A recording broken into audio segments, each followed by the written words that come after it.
Bom dia para todos que nos acompanham nessa live, que foi anunciada para amanhã desta terça-feira, dia 16 de março, às 11 horas, para anunciar medidas adicionais de restrições de deslocamento de pessoas e outras medidas, em virtude da pressão assistencial que nós temos hoje nos nossos leitos de UTI na cidade de Ribeirão Preto.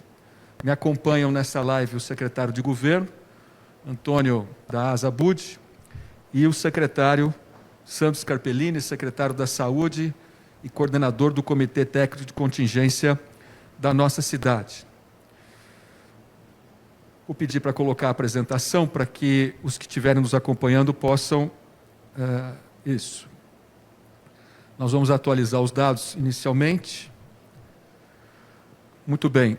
Nós temos nesse instante em Ribeirão Preto 57.096 casos confirmados com Covid-19. E já tivemos a perda de 1.336 vidas da nossa cidade. O que nos leva a anunciar medidas mais restritivas nesse instante é a taxa de ocupação de UTI, que oscila num percentual extremamente alto, de 95,1% nesse momento. Segue também a taxa de ocupação de enfermaria, também muito alta, 87,77%. E esse percentual de UTI, ele é altíssimo, mesmo considerando que nós temos na cidade hoje 445 leitos de UTI ativados. É a maior ativação de leitos de UTI da série histórica de toda a pandemia. Quando nós tivemos o ápice da doença e a pressão hospitalar mais forte, que foi no mês de julho do ano passado, nós tínhamos no ápice 240 leitos ativados. Hoje nós estamos além dos 240, com 5 leitos a mais, e a nossa estrutura assistencial não está dando conta de oferecer para todos os leitos de UTI. Nós estamos garantindo o atendimento dos dois polos que foram definidos como polos Covid-19, além da 13 de maio, a UBS Central. O Dr. Santos Carpellini vai poder passar maiores detalhes sobre isso na fala dele. Próximo, por favor.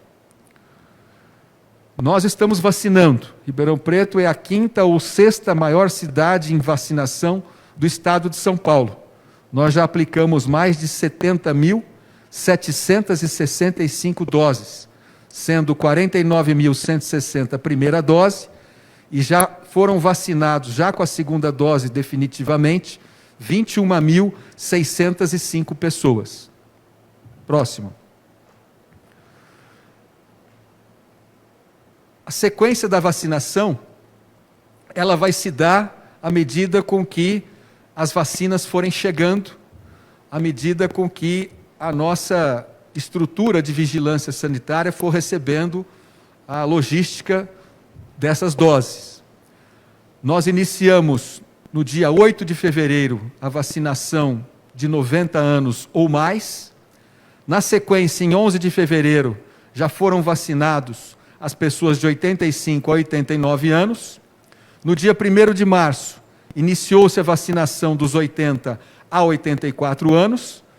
Em 6 de março, a vacinação dos 77 a 79 anos. E foi iniciado ontem, segunda-feira, dia 15 de março, a vacinação dos 75 e 76 anos.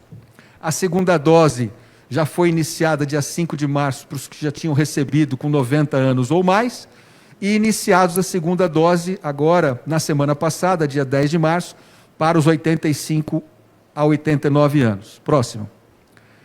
As próximas etapas, na próxima segunda-feira, dia 22 de março, vamos iniciar a vacinação das pessoas com 72 a 74 anos, e ontem o governo do estado anunciou que as pessoas de 70 e 71 anos receberão as vacinas a partir do dia 29 de março.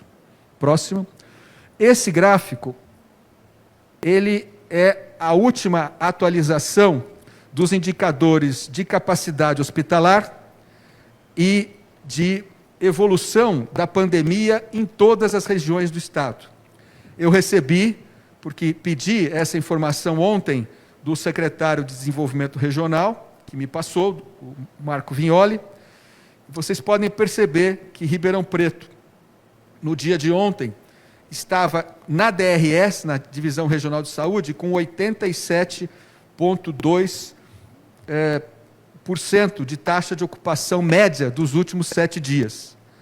Houve um aumento importante de 22,2 leitos para cada 100 mil habitantes, e Ribeirão Preto tem hoje 33,9 leitos, só a cidade de Ribeirão Preto, para cada 100 mil habitantes, o que supera qualquer indicador de qualquer região, também aqui neste quadro. Quanto à evolução da pandemia, nós tivemos um aumento de 412,2 casos para cada 100 mil habitantes nos últimos 14 dias. Tivemos um aumento de internação muito significativo, de 82 para cada 100 mil habitantes nos últimos 14 dias, e um número de óbitos para cada 100 mil habitantes, de número de 12,7. Como nós tivemos uma sequência de crescimento de ocupação de leito de UTI, mesmo que localmente, o doutor Sandro vai poder detalhar, nós tivemos uma relativa estabilização ou até redução de novos casos, as internações estão permanecendo num patamar muito alto. E como eu disse sempre aqui, nas nossas apresentações, nas entrevistas coletivas e nas lives, que nós estaríamos sempre nos antecipando para evitar um caos maior em termos de oferta de estrutura assistencial, estrutura hospitalar para a nossa população, quando a doença tiver um comportamento mais agressivo, que é o que está acontecendo agora. E isso não é um fato isolado em Ribeirão Preto. Está acontecendo em todo o estado de São Paulo. Inclusive, na manhã de hoje, o governo de Minas Gerais colocou os 853 municípios do estado numa fase que eles chamaram de fase roxa, ou seja, uma fase de extrema restrição. E é o que nós vamos fazer em Ribeirão Preto e iremos anunciar logo mais durante esta live. Eu passo agora para o Dr. Sandro Scarpellini dar sequência na apresentação. Bom dia a todos. Infelizmente, nós estamos vendo na cidade um aumento progressivo da taxa de ocupação de leitos de terapia intensiva. E é lógico, nós temos alguns dados que são até favoráveis do ponto de vista de número de casos, mas não adianta a gente ficar só com os números se a realidade que a gente encontra nos hospitais, nos polos Covid, nas próprias outros demais pronto-atendimentos, é uma situação de muitos casos, de muito atendimento. O primeiro slide, pode passar a continuação. Então, a gente vê aqui, pelos parâmetros do Plano São Paulo, a gente, em tese, a gente continua no quadro de baixo, com 2 conceitos laranja e um amarelo. Mas a gente vê também que o número de óbitos tem crescido bastante nesses últimos 10 dias, principalmente nesses últimos 10 dias.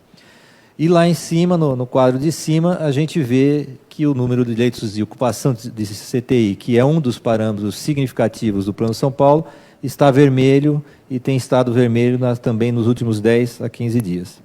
Além de estar vermelho, ele está se aproximando muito de um limite muito perigoso de 95% de taxa de ocupação. É uma situação que deixa quem está na linha de frente com medo de não conseguir colocar um paciente grave e transferir um paciente grave do pronto atendimento, da UPA, do polo Covid 1 e 2, para dentro de uma terapia intensiva num prazo razoável de 2, 3 dias. Próximo. A gente vê que a gente vinha nos 3 parâmetros de populacionais com uma queda no último mês, e que de lá para cá, pelo menos nos últimos 10 dias, a gente inverteu e subiu. Como eu falei lá atrás, subiu para o laranja, mas subiu em níveis significativos. Na verdade, tem chegado a parâmetros até, do ponto de vista de óbito, que se igualam ou se aproximam muito do que aconteceu em junho e julho do ano passado. Não tenho dúvida que esse momento da pandemia está muito diferente do que aconteceu no ano passado. Ela mudou, existem várias hipóteses para essa mudança, mas o fato é que os pacientes estão ficando mais tempo internados. Nós temos tido casos com mais gravidade, proporcionalmente, do que é só a síndrome gripal. Passou de 5% de casos graves para 10% de casos graves. Isso tem várias hipóteses, mas o fato, mais uma vez, prevalece diante dos números e das possibilidades. O próximo. O azul aqui mostra o número de casos, e a gente vê a altura que está chegando o gráfico, em alguns momentos já ultrapassando o que aconteceu no ano passado. Então, o primeiro pico desse gráfico é durante o mês de junho, julho e agosto. E agora, mais no fim do gráfico, a gente vê que já ultrapassou o número de casos, o número de suspeitos, assim como o que está em laranja aí, que são os números de casos efetivamente positivos, e que tem aumentado mais uma vez nos últimos dias também. O próximo. Comparando o gráfico do dia 3 de março com o gráfico de ontem, que é esse que está maior aí na tela, a gente vê nitidamente que subiu e ultrapassou as nossas linhas de atenção e a linha de emergência, que é a linha vermelha que foi desenhada nesse gráfico aí, a reta vermelha. A gente vê que do dia 1º de março, do dia 3 de março para agora, a gente ultrapassou nos 3 parâmetros essas linhas. O próximo. E o que deixa todos muito preocupados, e aqui mais uma vez comparando um gráfico do dia 3 de março, ou seja, 12 dias atrás, hoje 13 dias atrás, nós passamos de 5 óbitos no mês de março para 82 óbitos. Então, com 15 dias do mês de março, nós tivemos 82 óbitos ocorridos nesse mês, enquanto no começo do mês tínhamos só 5, um crescimento aí de 77 óbitos em pouco mais de 10 dias. E isso tem deixado todos muito preocupados com a evolução da doença. O próximo. Esse gráfico é o gráfico do número de leitos. Então, como o prefeito falou, aqui nós temos hoje, no dia de hoje, atualizado para o dia de hoje, 245 leitos, quando no máximo, no ano passado, simultaneamente, nós tínhamos em todo o sistema, público e privado, 240 leitos. Mas o máximo também de pacientes internados no ano passado foi 192. E hoje, nesse momento, nós temos 233 pacientes internados em leitos de CTI. Praticamente todos os leitos do sistema público e privado estão ocupados. Então, isso nos leva, nesse momento que foi feito esse gráfico hoje pela manhã, a 95,1%. Então, nessa situação, a gente não consegue garantir, próximo, a gente não consegue garantir assistência para todos de uma maneira rápida, como tem sido a proposta desde o começo dessa pandemia. Nós estamos num limite muito tênue, uma situação muito perigosa. Então, nós estamos numa situação de pré-colapso do sistema de saúde. E isso significa que, quando a gente não tem recurso para atender todos, a gente tem que fazer opções. Então, os médicos vão precisar começar a fazer opções na linha de frente, de quem vai ter acesso ao pouco recurso que está sobrando. Numa situação como essa, a gente vai precisar tomar medidas drásticas para permitir com que todos continuem tendo acesso aos melhores cuidados. Nós abrimos o segundo polo, nós temos lá também leitos com respiradores, mas se continuar a pandemia crescendo como cresceu nos últimos 5, 6 dias, a gente não vai conseguir ampliar leitos suficientes na cidade para poder dar assistência para todas as pessoas que estão precisando nesse estado crítico em que a gente está vendo agora. Obrigado, Dr. Sandro Scarpellini. Eu vou passar agora para o secretário Andor da Azabur, secretário de Governo, que vai detalhar como vai funcionar as medidas mais restritivas que nós estamos anunciando nesse momento. E eu quero também informar que, ao longo da manhã do dia de hoje, eu conversei com vários prefeitos e prefeitas aqui da nossa região, principalmente os municípios mais próximos de Ribeirão Preto e alguns da região metropolitana, como Cravinhos, Jaboticabal, Jardinópolis, Monte Alto, Orlândia, Pradópolis, Santa Rosa do Viterbo, Serrana, Sertãozinho. Falei também com o prefeito de Taquaritinga e vou continuar conversando com outros prefeitos. Quando nós encerrarmos esta apresentação, eu vou encaminhar para todos os prefeitos da nossa região metropolitana as medidas que nós estamos tomando aqui, e pelo que eu pude conversar com a maioria deles, a intenção é acompanhar o município sede da região metropolitana, que é a cidade de Ribeirão Preto, em função do pré-colapso, como disse aqui o Dr. Sandro Scarpellini, da estrutura hospitalar e assistencial, não só de Ribeirão Preto, mas de todas as cidades da região, incluindo aquelas que possuem serviço hospitalar de secundário e, portanto, com condições de operar leitos de terapia intensiva. Secretário Antônio Das Abud, secretário de Governo. Bom dia a todos.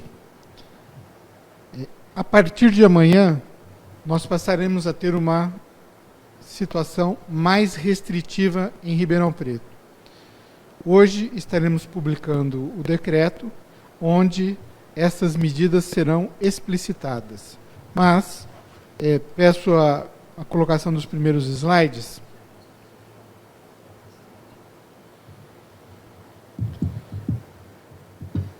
Teremos o funcionamento apenas de serviços emergenciais de forma presencial. Então, poderá funcionar hospitais, as UPAs, os serviços de saúde, as farmácias.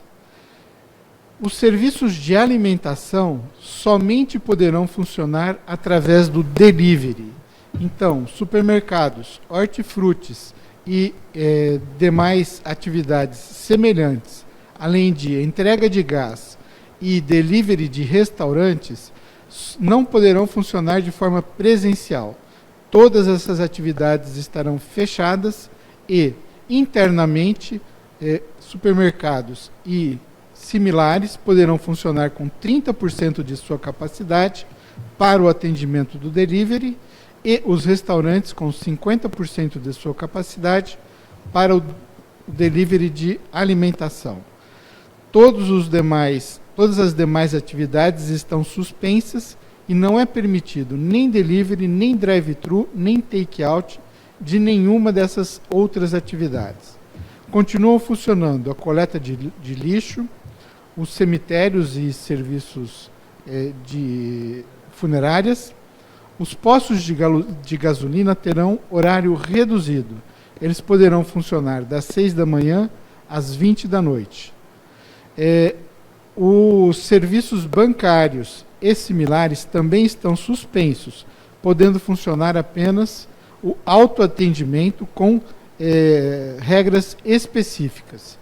E os serviços de transporte entre municípios, tanto com entrada ou saída de Ribeirão Preto, também poderão estar funcionando.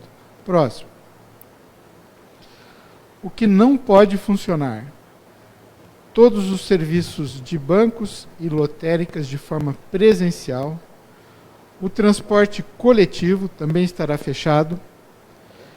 As escolas, todas, a partir de amanhã, não podem mais funcionar. Comércio de rua e shopping também, nem delivery. As lojas de conveniência também têm que estar fechadas. Salões de beleza, cabeleireiro e similares de estética também fechados. Academias e clubes fechados. Está suspenso todo tipo de serviço público, exceto os essenciais, e vamos explicitar também no decreto. Praças e parques estão fechadas. Todo tipo de treino de equipes, mesmo as de alto rendimento, também estão fechadas. e a circulação das pessoas tem que se restringir aos serviços que são obrigatórios. Então, nós não poderemos ter a circulação de pessoas que não estejam atendendo a este tipo de serviço aqui colocado.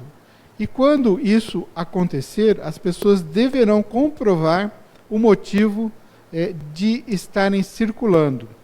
Isso através de documento, dizendo para onde vão e de onde vêm, se estão se movimentando pelo trabalho ou por alguma emergência e documentado.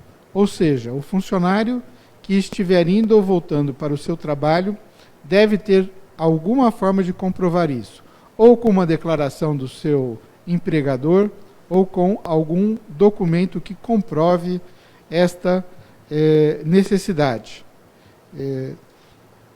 Todas as pessoas que não estiverem com alguma necessidade ou com algum motivo para se movimentar, não devem sair de casa.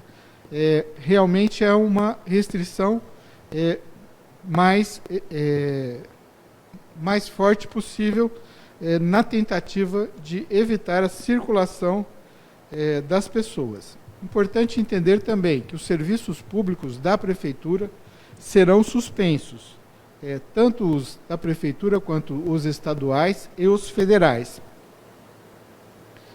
excetuando os serviços de saúde, segurança, de urgência de justiça, fornecimento e tratamento de água, energia elétrica, saneamento básico, a coleta de lixo, assistência social e os serviços semelhantes. Então, a partir de amanhã, nós teremos esta nova restrição em todo o município de Ribeirão Preto. É importante que dúvidas ou outras situações sejam encaminhadas para os serviços de atendimento da Prefeitura, que estaremos disponibilizando os decretos a partir da tarde para que as pessoas possam ser informadas. O nosso telefone é o 156 para as dúvidas que se fizerem necessárias. É isso, prefeito.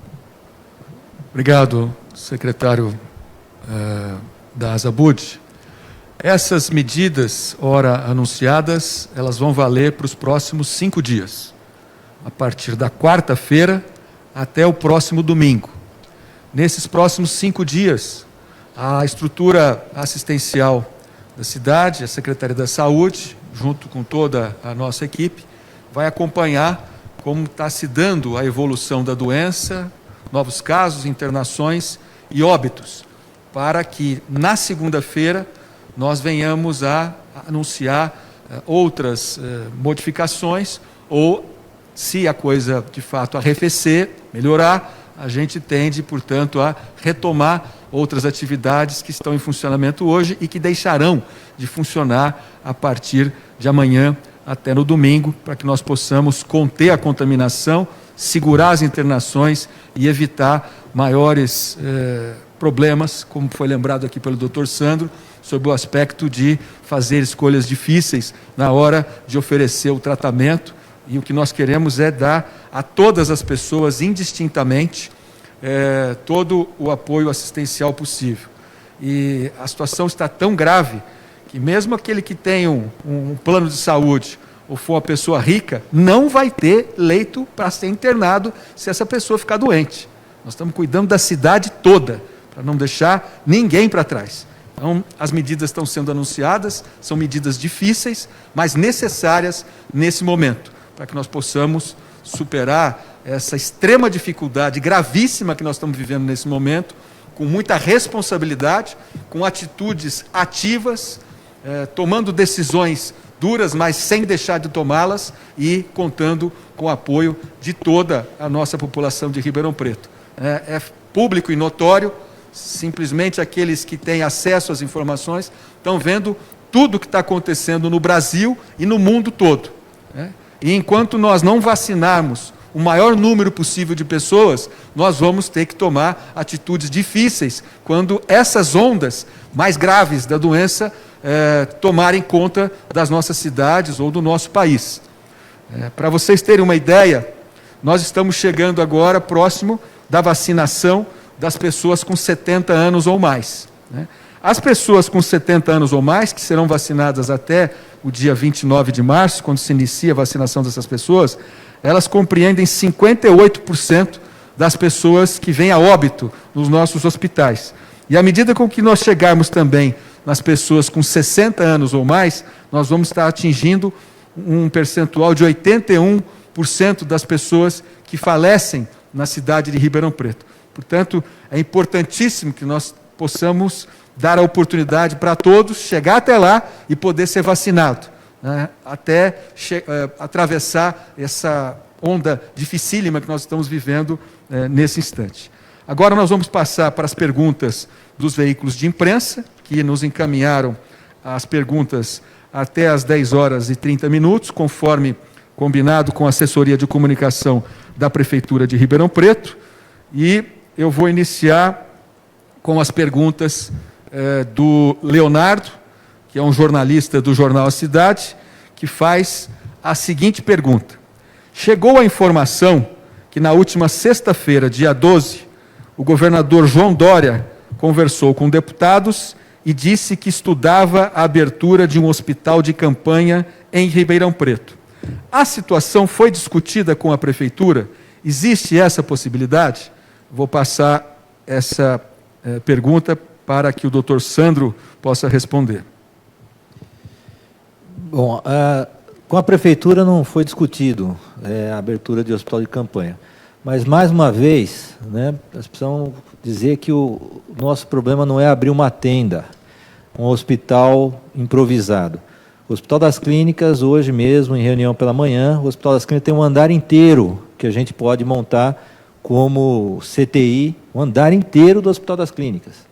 A gente pode montar como CTI ou como enfermarias, porque está lá, estava previsto uma ampliação de atividades lá, e está tudo parado, nós podemos fazer. O que nos falta é recursos humanos e o que nos falta é equipamento.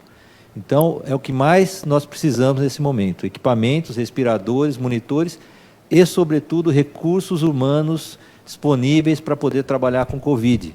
Então, mais uma vez, não é o hospital de campanha que resolve. Nós temos alvenaria suficiente, inclusive sem utilização, como também o Hospital Santa Teresa também tem espaço, mas o que nós precisamos é recursos humanos.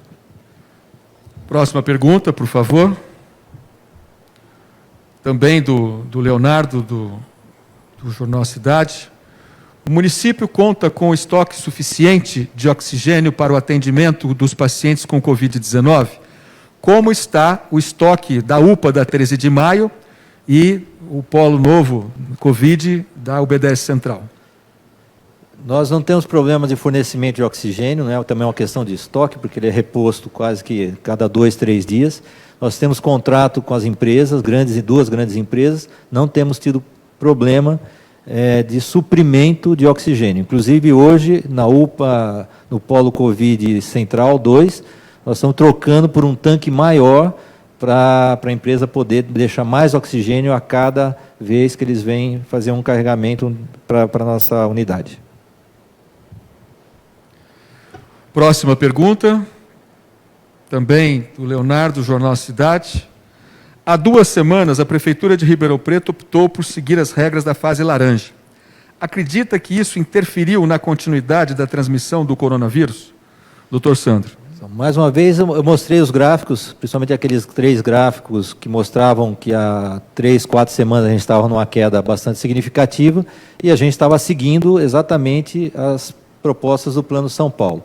Então, não acho que tem relação com isso, mas, na verdade, é uma onda que veio pelo estado todo e nós acabamos, o município de Ribeirão Preto acabou ficando ilhado diante de várias outras regiões, inclusive sofrendo influência de migrações, tanto de pessoas para a nossa cidade a passeio, quanto de pacientes que vieram transferidos para a nossa cidade durante esse período. Obrigado, doutor Sandro. A próxima pergunta é do Pedro Ivo, da EPTV. O Pedro Ivo pergunta o seguinte: existe um forte aumento de internações nos hospitais públicos e particulares de Ribeirão Preto. Apesar do número de leitos aumentar, o sistema de saúde continua sempre no limite. Existe o risco real de um colapso? Corremos o risco de pessoas com sintomas graves da doença serem mandadas para casa pela falta de leitos disponíveis? Bom, então, vamos por parte. Eu acho que eu já até respondi isso quando eu falei. Nós estamos numa situação de pré-colapso e a hora que, se a gente continuar nessa proximidade dos 100% de leitos de terapia intensiva, a gente vai estar numa situação de colapso. Vamos dizer, colapso ou catástrofe, por definição, é uma quantidade de vítimas maior do que a sua capacidade de atendimento. Então, quando isso acontecer, e a gente está próximo disso, pode ocorrer. Ninguém vai ser mandado para casa, né, sendo que está um caso grave. O que ele não vai conseguir é evoluir dentro do sistema para poder ter um atendimento mais sofisticado e mais intensivo dentro de um hospital, ou demorar mais para conseguir esse atendimento. Então, ninguém vai para casa sem condições de ficar em casa, isso com certeza. Mas só para todos terem mais uma vez um reforço da gravidade das coisas, como o prefeito já colocou, não adianta, hoje não tem leito disponível no número adequado, nem no sistema privado, nem para particular, nem para pagar totalmente em dinheiro, porque não tem leito suficiente. Estamos com esses 5% que foi mostrado anteriormente. E hoje nós vamos publicar nosso boletim, chegou essa informação agora para mim, o nosso recorde, infeliz recorde de 20 óbitos no mesmo boletim, será publicado hoje pela nossa vigilância epidemiológica.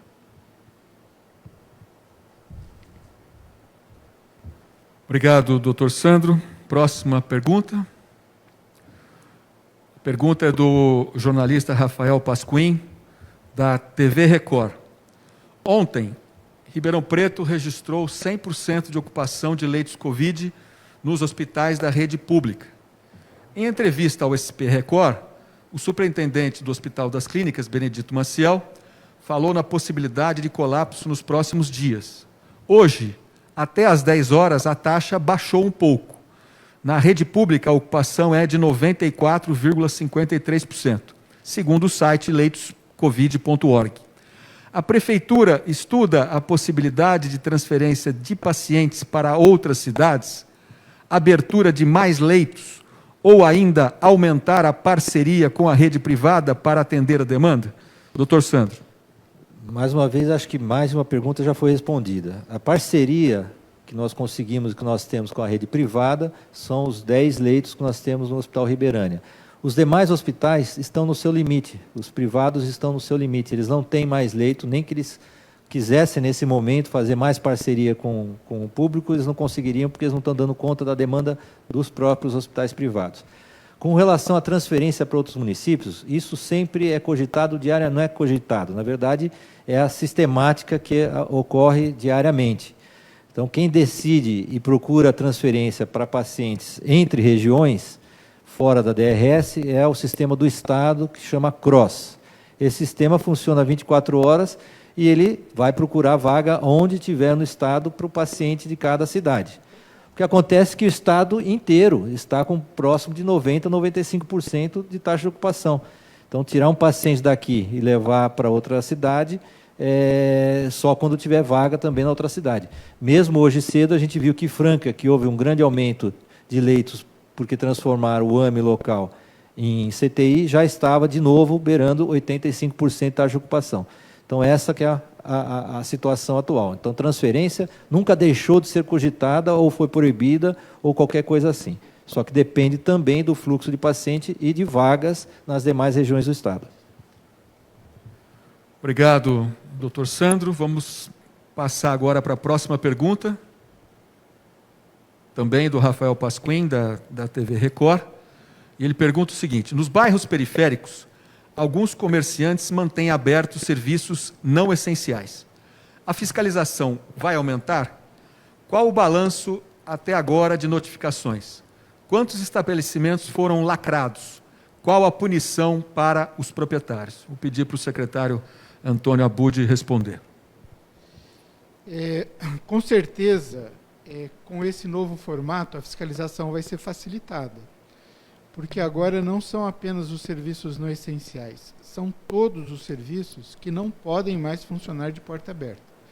Então, a partir desse momento, nenhum tipo de serviço, a não ser os de saúde, os emergenciais, podem estar funcionando com as portas abertas. Em relação ao aumento da fiscalização, ele já vem acontecendo. A Prefeitura direcionou, na medida das suas possibilidades, o aumento da fiscalização através de horas extras e o máximo do efetivo na rua. Não podemos contratar novos efetivos nesse momento, mas a fiscalização vai aumentar e, conforme eu disse, ela vai ser muito mais efetiva agora, porque as lojas têm que estar fechadas, então é muito mais fácil a fiscalização nesse momento.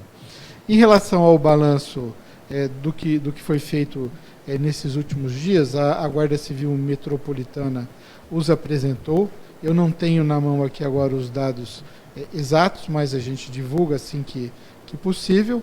Mas o final de semana foi muito efetiva a fiscalização e vários estabelecimentos foram autuados. E alguns, em um caso até, houve a abertura de processo e o responsável foi levado até a delegacia de polícia. Complementando aqui a informação prestada pelo secretário de Governo, na última sexta-feira, nós tivemos 47 locais inspecionados e 18 autos de infração lavrados pela Vigilância Sanitária. Sábado e domingo, nós tivemos 73 locais inspecionados, 18 autos de infração lavrados pela Vigilância Sanitária. Houve inspeções em 120 locais e 36 autos de infração ao longo portanto, do final de semana e dos últimos dias, incluindo nos bairros, festas identificadas foram encerradas e a Guarda Civil Metropolitana também realizou ações com 23 locais que foram orientados e as festas e eventos chegaram a ser conduzidos à delegacia de polícia, conforme determina as regras que estão em vigor. Próxima pergunta. Rafael Pasquim, da TV Record, pergunta o seguinte: na sexta-feira foi aprovada a lei que inclui Ribeirão Preto no consórcio de municípios com a intenção de comprar vacinas. Quais os próximos passos? Já existe negociação com laboratórios? Quantas vacinas vão ser adquiridas? Tem dinheiro para essa compra? Qual seria a estimativa de investimento na compra que Ribeirão Preto deve fazer? De onde vêm os recursos? Bom, Pasquim, e a quem nos acompanha, a cidade demonstrou, logo que a Frente Nacional de Prefeitos abriu a possibilidade de constituir esse consórcio de municípios, Ribeirão Preto foi uma das primeiras cidades brasileiras a se apresentar como intencionada a fazê-lo. Aliás, Ribeirão Preto e a cidade do Rio de Janeiro são as duas cidades da região sudeste que articularam com as demais regiões e a Frente Nacional de Prefeitos o trabalho que discutiu com o ministro da Saúde e que também acabou resultando na decisão de constituir o consórcio. O Supremo Tribunal Federal, numa decisão da Corte, entendeu que os entes subnacionais, tanto estados e municípios, podem adquirir vacinas, desde que elas não sejam concorrentes com as vacinas contratadas pelo governo federal.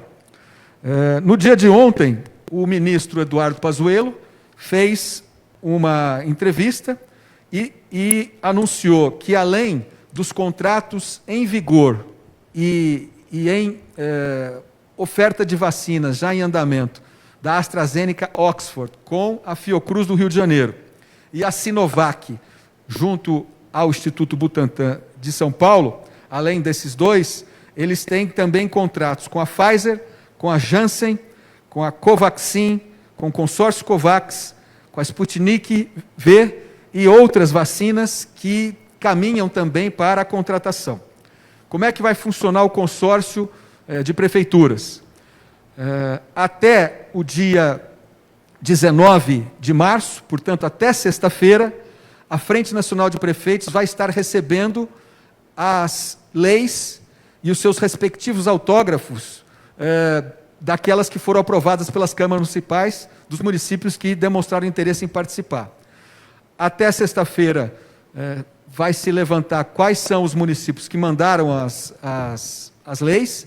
Até agora tem 25 das 27 capitais que intencionaram participar do consórcio e 2.400 municípios brasileiros. Dia 22, segunda-feira, será feita a Assembleia de Fundação e Constituição do Consórcio. E vai ser escolhido uma diretoria, e essa diretoria vai deliberar esses passos das perguntas seguintes que o repórter Pasquim nos fez. Tem dinheiro para comprar vacina? Tem. Vai vir do governo federal ou a cidade vai utilizar recursos do seu tesouro para adquirir as vacinas que estiverem à nossa disposição. Os critérios para detalhamento de como isso vai se dar, o consórcio, a partir da segunda-feira, depois da sua constituição, vai apresentar entrevista coletiva para todo o Brasil. Próxima pergunta. Com a suspensão de atendimentos na rede pública de saúde, para evitar contaminação do Covid, quantos atendimentos e exames a Prefeitura acredita que deixará de fazer? Esses profissionais que trabalham nesses setores que, por enquanto, vão parar, vão ser realocados em outras atividades? Mais uma pergunta do Rafael Pasquim, da TV Record, e eu vou pedir para o Dr. Sandro Scarpellini responder. As unidades não vão fechar totalmente. Nós diminuímos para 30% o número de atendimentos, dos atendimentos eletivos, garantindo ali os atendimentos de pré-natal, atendimentos pediátricos, e, obviamente, todos os pacientes que chegarem com sintomas, como já vem ocorrendo, são abordados na unidade e direcionados para um serviço de pronto atendimento, se houver necessidade. Então, é um prejuízo de número de atendimentos, sem dúvida nenhuma, mas que é necessário nesse momento, mais uma vez, para a gente tentar diminuir essa contaminação, esse aumento de casos, aumento do número de óbitos. Então, como eu já falei, várias oportunidades aqui em coletivas, é óbvio que a gente teve, nesses 2 anos, uma excepcionalidade muito grande, que vai ter que ser retomado assim que a gente conseguir normalizar a situação da pandemia, diminuir, acabar essa pandemia com a vacinação, e a gente vai ter que fazer um atendimento ampliado para todo mundo.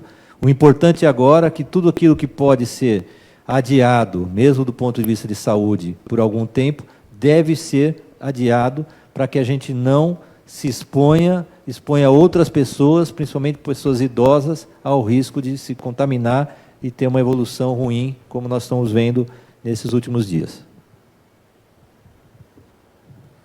Obrigado, doutor Sandro. Vamos passar para a próxima pergunta da imprensa.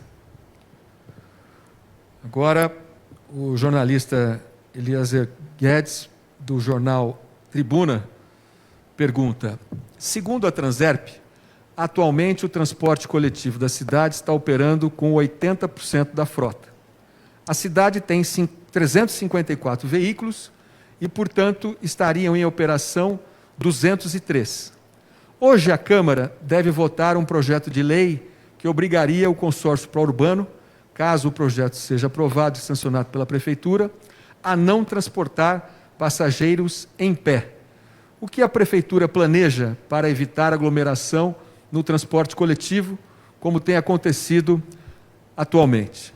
O secretário Antônio Dazabud, inclusive, já havia respondido em parte essa pergunta. Eu vou pedir para ele completar a informação para o jornal Tribuna. Realmente, o transporte coletivo ele não poderá funcionar neste período. O que nós temos, então, é que, nesses próximos 5 dias, o transporte permitido é o transporte individual, como táxis e Uber, que transportarão os passageiros de forma individualizada. Em relação ao que vai acontecer após esse período, nós temos trabalhado fortemente para aumentar a oferta de transporte na cidade de Ribeirão Preto e regular de forma que nos períodos de maior circulação nós teremos mais carros e nos períodos de menor circulação diminuindo o número de carros. Em relação ao projeto da Câmara, quando ele chegar, nós estaremos examinando e vendo a sua possibilidade, a sua legalidade, e então será decidido pela sua sanção ou não. Obrigado, secretário. Próxima pergunta, também do Jornal Tribuna, do Eliezer Guedes.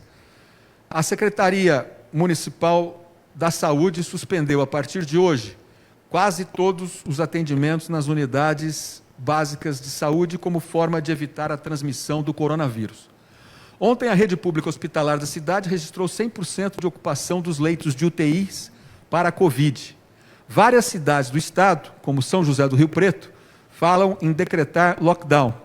A partir deste quadro, a Prefeitura e o Comitê de Contingenciamento da Covid já cogitou adotar esta medida em Ribeirão? É exatamente o que nós estamos fazendo nesse momento. Ontem, eu conversei com o prefeito de Araraquara, o Edinho Silva, que chegou a decretar um lockdown durante alguns dias na cidade de Araraquara, pelas razões de colapso na sua estrutura hospitalar. Todas as atividades naquele município, a exemplo do que está acontecendo agora em Ribeirão Preto, foram imediatamente suspensas. Não havia como nós aguardarmos 24, 48 horas para a tomada de decisão. Decisão tem que ser tomada imediatamente para você evitar maiores danos. Não pode protelar essas decisões. Eu fiz o mesmo diálogo ontem com o prefeito Edinho Araújo, da cidade de São José do Rio Preto. Conversei com ele pela manhã, eu já estava em diálogo com o Dr. Sandro Scarpellini já no final de semana, durante o sábado e domingo, já conversávamos sobre esse crescimento vertiginoso na ocupação dos leitos de UTI, sem cessar nem um instante. Nós fomos tendo uma curva crescendo, crescendo, crescendo, apesar de que, como foi mostrado aqui, o número de novos casos e novas internações, ele chegou a demonstrar um certo patamar de equilíbrio, mas as internações em UTI foram muito maiores do que nós esperávamos. E ontem mesmo, nós já começamos a preparar o plano para colocar a cidade em lockdown, que é o que nós estamos fazendo exatamente agora. Não havia outra decisão a tomar, pela responsabilidade que nós temos que enfrentar nesse instante. Então, todas as medidas que já foram tomadas em outras cidades da região, e agora Rio Preto está fazendo exatamente o que está fazendo Ribeirão Preto nesse instante, e também vai colocar a cidade de São José do Rio Preto com as mesmas medidas restritivas que nós estamos tomando aqui em Ribeirão Preto. E assim que terminar essa nossa apresentação e a resposta das perguntas que foram encaminhadas para cá pela imprensa, eu vou distribuir para todas as cidades da nossa região metropolitana, porque já falei com vários prefeitos e prefeitas, o nosso decreto.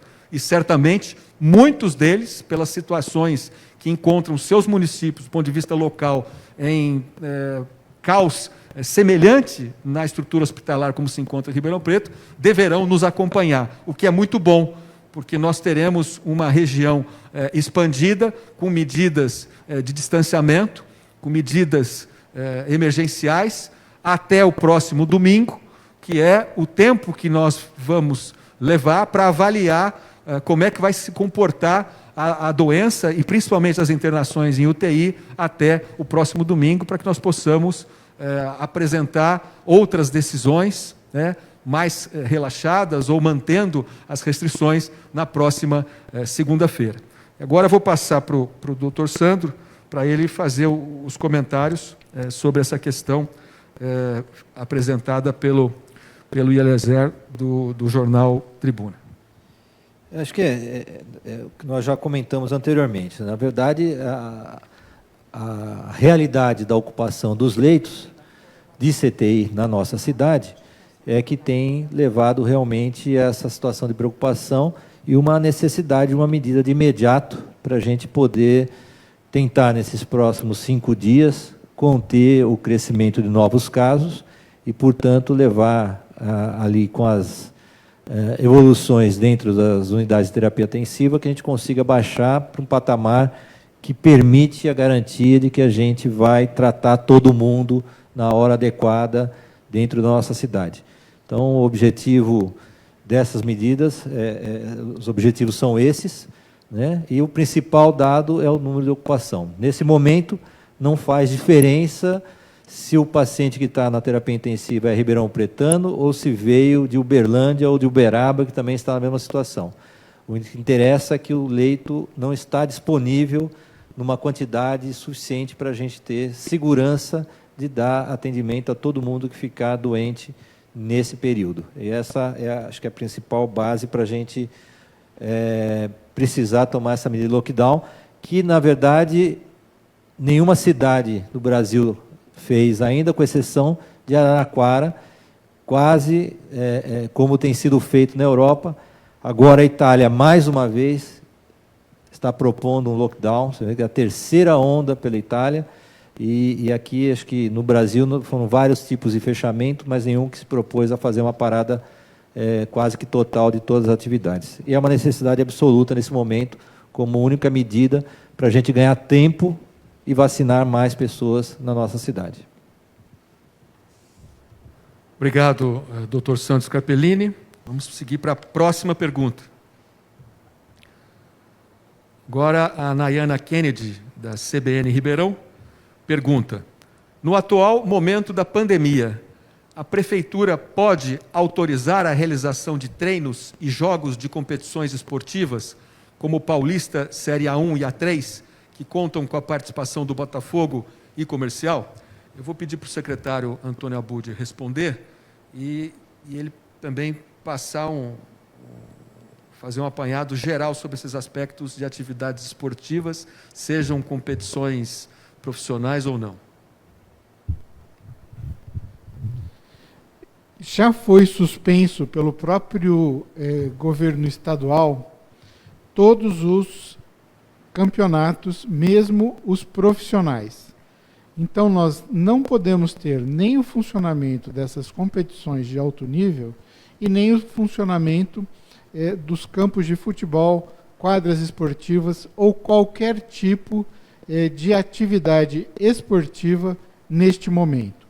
Não está permitido, nesses próximos 5 dias, nem mesmo a caminhada, nem mesmo o andar de bicicleta.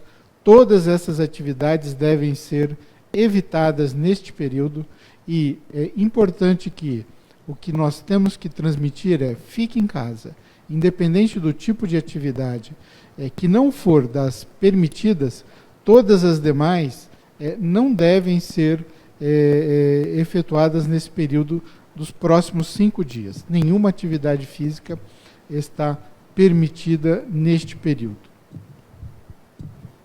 Obrigado, secretário Antônio Daz Abud. Próxima pergunta. A Nayana Kennedy, do CBN, pergunta: como fica a situação do transporte coletivo? Pode ter alguma restrição, aumento de linhas de ônibus, agora com as novas medidas, etc.? Isso já foi respondido, mas vou pedir para o secretário Antônio Abud complementar. Voltando a reforçar a nossa informação, o transporte coletivo está suspenso a partir de amanhã e só será permitido o transporte através de aplicativos ou de táxis, lembrando que esta movimentação ela deve ser somente se houver um motivo para tanto, ou seja, se as pessoas que estiverem fazendo isso estiverem se movimentando por algum tipo de emergência, ou então para ir ou voltar desses serviços que estão permitidos para o seu funcionamento. Então, reforçando mais uma vez, não teremos a partir de amanhã o serviço de ônibus. O transporte coletivo está suspenso até o próximo domingo. Obrigado. Próxima pergunta. Nayana Kennedy, CBN Ribeirão, por quanto tempo vão ser adotadas essas medidas? Nayana, serão 5 dias. A partir da publicação do decreto hoje, terça-feira, essas medidas passam a valer a partir da quarta, quinta, sexta, sábado e até domingo. E na segunda-feira nós vamos apresentar qual foi o balanço desses próximos 5 dias e decidir o que tem que ser feito a partir de segunda-feira. Próxima pergunta. O que levou a administração municipal a tomar essas medidas e como ficam agora os atendimentos nas unidades de saúde com essas novas medidas? Ficam só para atender Covid? Vai ter alguma para atendimento geral? Bom, o que levou a administração a tomar essas medidas foi a situação gravíssima que se encontra a nossa estrutura hospitalar, apesar da abertura grande de leitos que aconteceu desde o começo do ano para cá. Nós chegamos a iniciar o mês de janeiro com 80 e alguns leitos, 80 e poucos leitos de UTI. Agora nós estamos com 245. Praticamente triplicou-se o número de leitos de UTI na cidade nesses dias até meados agora de março, em, portanto, 75 dias. Triplicou o número de leitos e isso não foi possível dar tranquilidade em virtude do avolumado gigantesco de pessoas que estão precisando de internação e unidade de terapia intensiva. No início da nossa exposição, nós mostramos, nós chegamos no ápice da onda mais difícil do ano passado, em julho, com o maior número de leitos máximo, da série histórica de toda a pandemia, 240 leitos.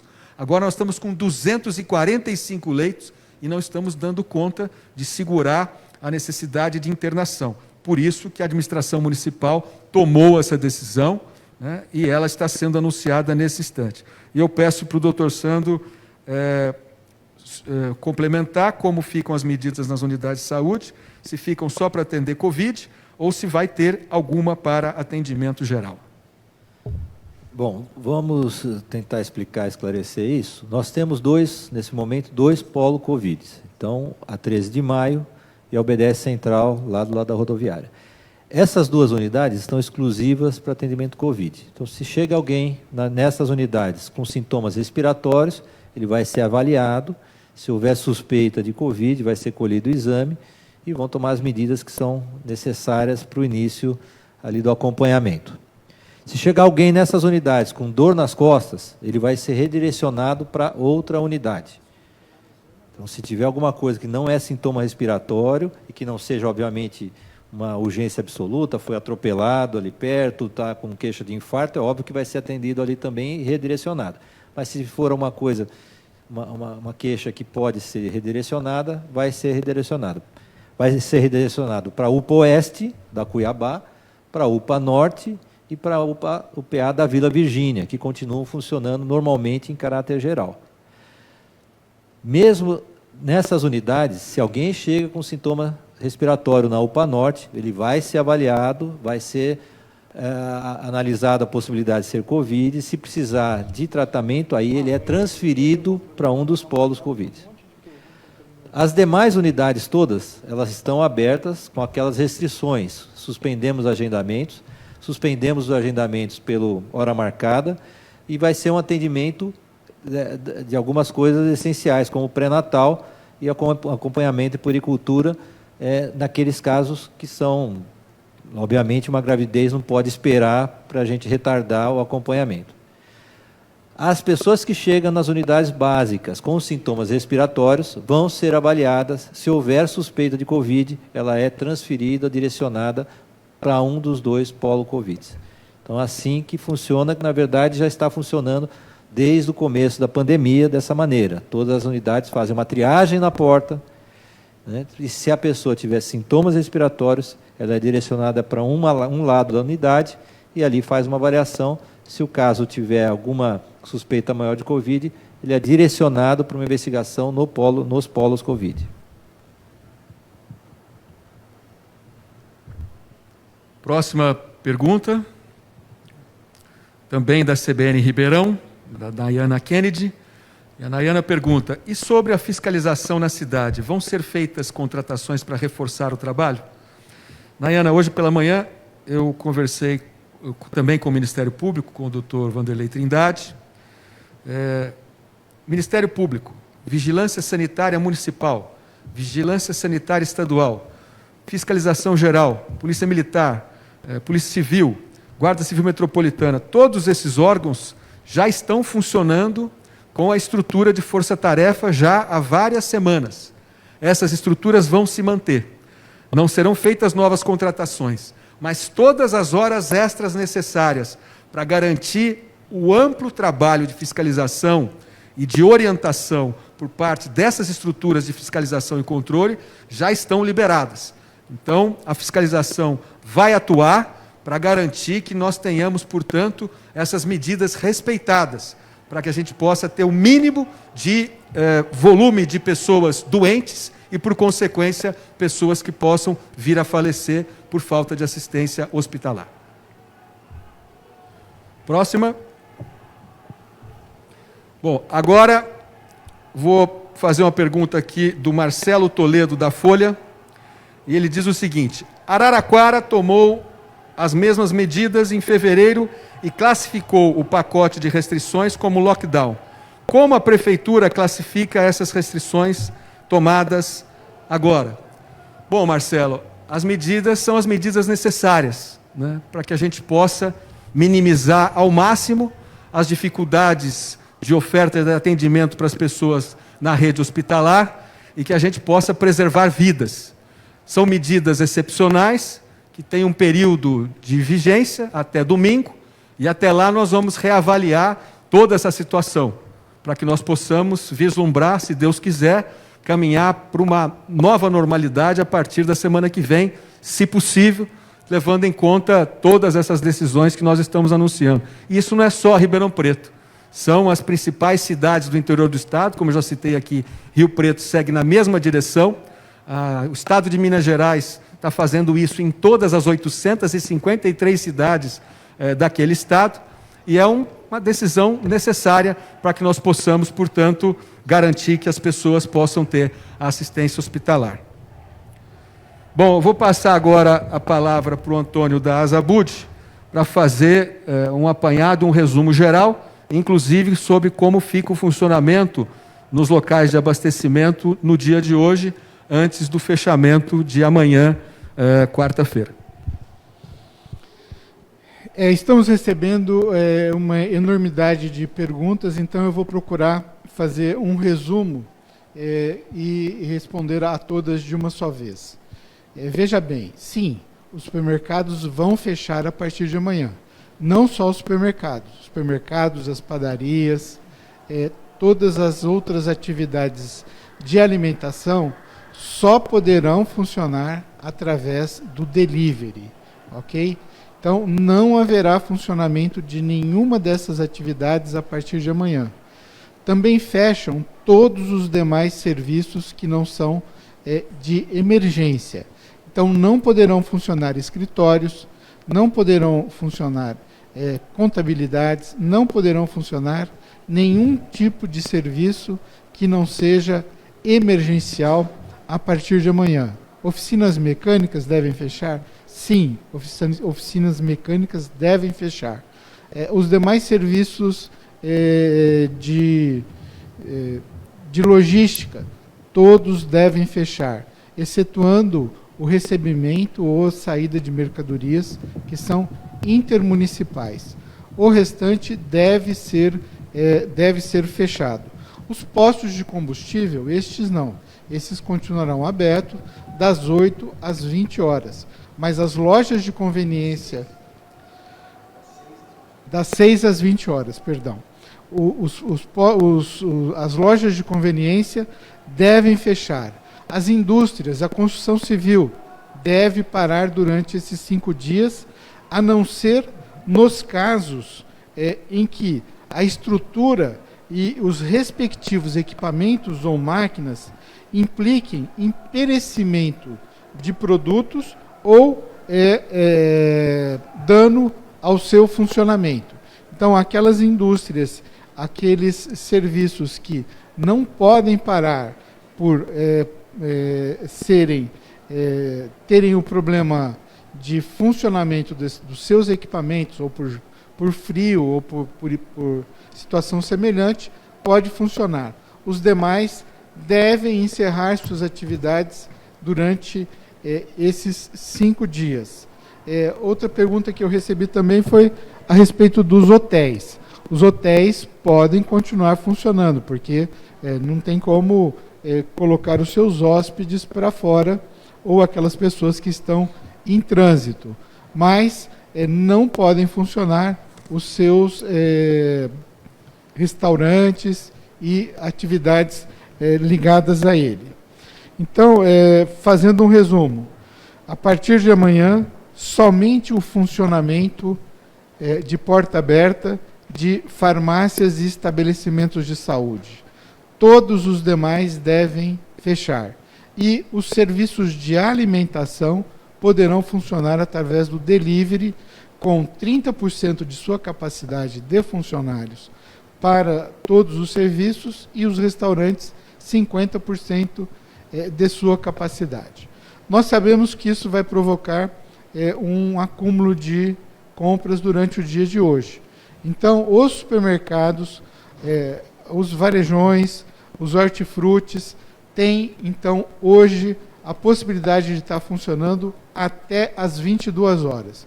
Então, nós estamos abrindo, neste dia de hoje, o funcionamento até às 22 horas. Estou recebendo um questionamento que é a respeito das entradas e saídas da cidade. Então, como é que fica em relação às entradas e saídas? As pessoas que estiverem se dirigindo à rodoviária ou ao aeroporto poderão fazê-lo. Então, aeroporto e rodoviária, que são serviços intermunicipais, nós não podemos parar. É uma atividade que não faz parte do nosso métier. Então, o aeroporto continua funcionando, rodoviária continua funcionando, e quem estiver indo ou voltando desses locais tem o direito de estar se movimentando. Eu acho que essas eram as principais dúvidas que nós tínhamos recebido, mas continuo dizendo que fica aberto para qualquer pessoa que quiser ligar no 156, nós continuaremos tirando as dúvidas dos nossos munícipes. É isso, prefeito. Obrigado, secretário Antônio Abud. Eu vou... Você quer falar, Sandro? O doutor Sandro vai fazer mais um esclarecimento em virtude de uma dúvida que foi apresentada para ele agora por WhatsApp. Surgiu uma dúvida agora, vou deixar bem claro para não ninguém se confundir. A saúde não para, pelo contrário, ela continua trabalhando e trabalhando muito. E é óbvio que a vacinação não para. Então, todas as unidades estão abertas, a vacinação, obviamente, continua, porque essa é a nossa salvação, então ela continua funcionando com os agendamentos que aconteceram. Então, deixar bem claro a todos, principalmente aqueles que estão com vacinação agendada para essa semana, que devem comparecer às unidades, porque elas estão abertas. O que nós suspendemos temporariamente foram consultas eletivas em parte, não totalmente. Então, as vacinas estão garantidas e, à medida que foram chegando mais, também todas as vacinações serão garantidas, sem dúvida nisso.